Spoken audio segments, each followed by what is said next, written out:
What's going on, guys, and welcome back to Let's Talk Wrestling. Today we will be discussing something that happened on TNA Impact last night.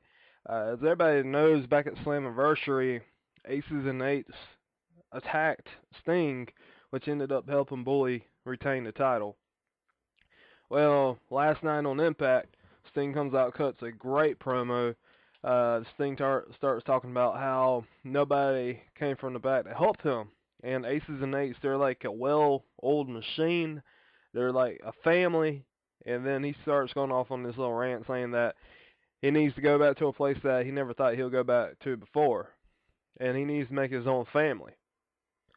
Or his own mafia.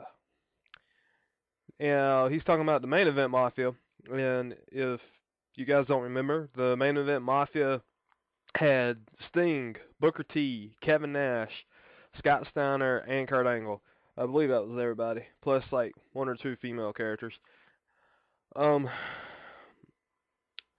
we're gonna try and figure out who's gonna be in this new main event mafia. A lot of people are going ahead and throwing AJ Styles' name into the hat.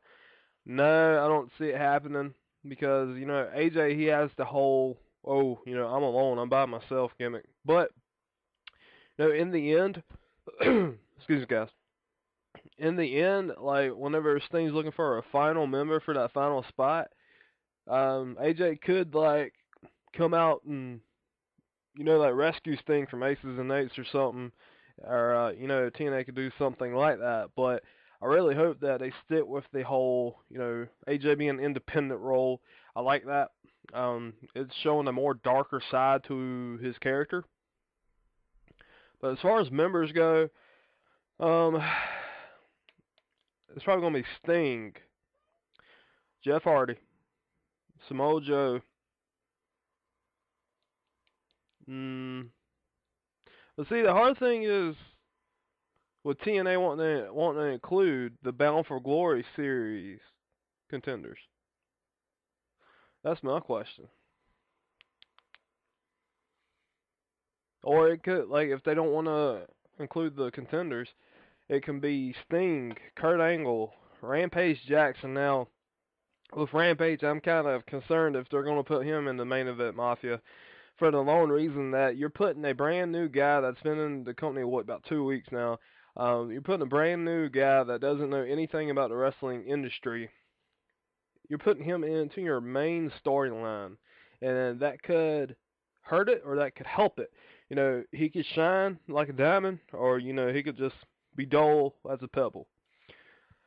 So we're gonna go with that. Let's see here: Sting, Kurt Angle, Rampage Jackson. Um, I think Jeff Hardy and Bobby Roode will be having a Bound for Glory qualifier next week.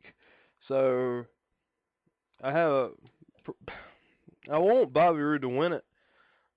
Um, hell, I want Bobby Roode to win it. But if Bobby Roode wins, it will be Jeff Hardy. I know that for sure. So here, Samoa Joe's in the Bound for Glory series. So we have Sting, Kurt Angle, Rampage, Jeff Hardy.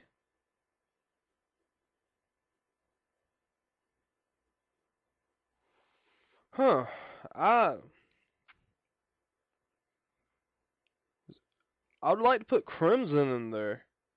I think Crimson would be a good fit into it. He'll be one of your big men along with Rampage. But speaking of Crimson, last night on Impact, he lost to Joseph Park in a Bound for Glory qualifying match, which was a pitiful decision on TNA's part, unless they want to put him in this main event Mafia role. But yeah, we're gonna go with that and see how that goes. So we get Sting, Kurt Angle, Rampage, Jeff Hardy, and Crimson. Uh, you know, this is only going off of assumption. I would have put AJ Styles in there first, or after Kurt Angle. I would have put AJ in there after Kurt. But see, it's hard to tell because of AJ's character right now. But guys, we'll just have to wait and see. Sorry it's such a short video, but thanks for watching. Like, subscribe, comment. Don't forget to watch WWE Payback this weekend on FirstRowSports.com. and you will be able to get a free live stream, so you won't have to pay $45. All right, guys, that's about it for this one. Check me back later.